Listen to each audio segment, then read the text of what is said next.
mean, wouldn't you agree that the notion of culture wars is a real thing, and that the Christian community is has a legitimate gripe when it comes to the notion that like traditional conservative Stop. Christian values Stop, are stop, at stop. risk? Stop it, man.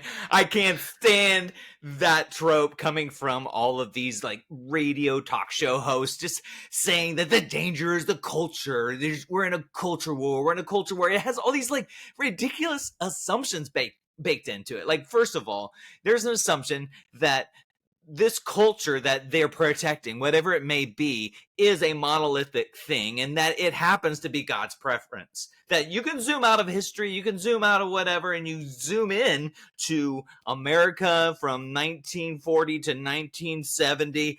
That spot, that's like the sweet spot. That's like where God just like, boom, I did my thing. I've been building up to this moment where the Beatles are popular, and now that whole culture that's around them, where the Christians are all like wearing like white shirts and dark ties, and they're all singing hymns that used generations before were like ridiculed because they sounded like bar songs, but now they're super holy and they're better than other ones, and the King James is starting to go out of style, but we're going to hang on to it. This is God's preference. It's a baked in assumption that this, whatever it is that they're idolizing within their experience, is what God's all about. And I can't stand it. It's just like looking out and saying, you guys are different than us, therefore you are the enemy.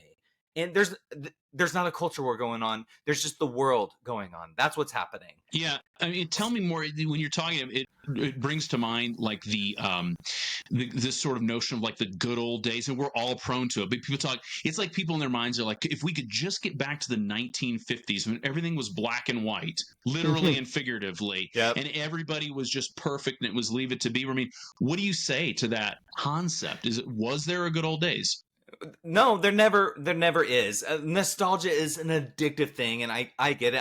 I'm a human being, and I'm prone to it at times, and our brains tend to edit out things, and we see things through a certain rose-colored glasses. And here's my thing: there are two reasons why I can't stand the good old days. One, they are never actually accurate in the way that they're talked about. People, once again, they edit and they create this world in which usually they are more powerful than other people, and there are a bunch of other people who are having a worse amount of time, just like white people talking about, man, why can't we go back to the 1950s? Meanwhile, a bunch of black people are like, you mean when I had to go to a different school and drink from a different water fountain? It's like it's always an edited version of what the good old days mean. And then secondly, people who are stuck thinking about the good old days are dead weight to reality because they don't know how to live in the present. The good old days keep us from making good new days. And so if you are stuck in nostalgia, you have removed yourself from the game of life. You are now just someone who's getting out there on the basketball court, sitting down cross-legged and going like, "What? Remember when we scored last game? Why can't it be like that on the scoreboard?" It's like, go back to the bench. You're wasting space. Yeah. Like, we don't want you out here anymore. Help us make good new days. Like, stop it. But I love your energy about it. But here's a question I would have: is it not legitimate to have sadness about the things that have been lost that were good?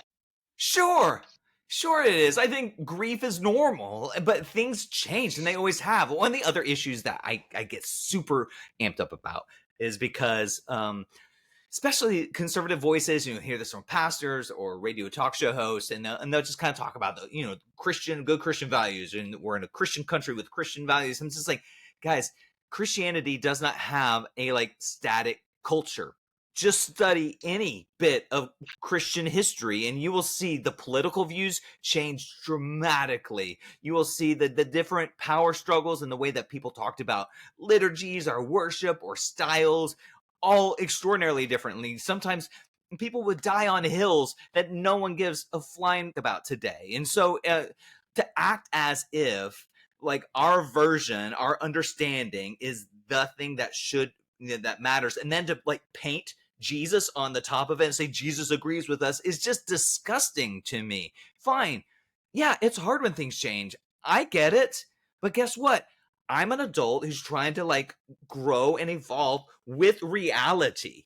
You know what I mean? Like there's like this almost this immaturity that happens in people where they de-evolve into the Cro-Magnon brains, and you know their foreheads just start to expand. And it's like, I don't want us to evolve and move on. I'm just like, guys, then just like keep your opinions to yourselves. I get it. We as a species, we're going to try and evolve and grow. Like the way Christians show up today is way better than they showed up, 50 years ago. So that's a good sign. Are Christians perfect? No, but they're better. So meanwhile, the Cro-Magnon brains, why don't you guys stay back here and let some of the people who are open to creating good new days, let us start leading some of these conversations, and you can keep your like doomsday fears to yourselves.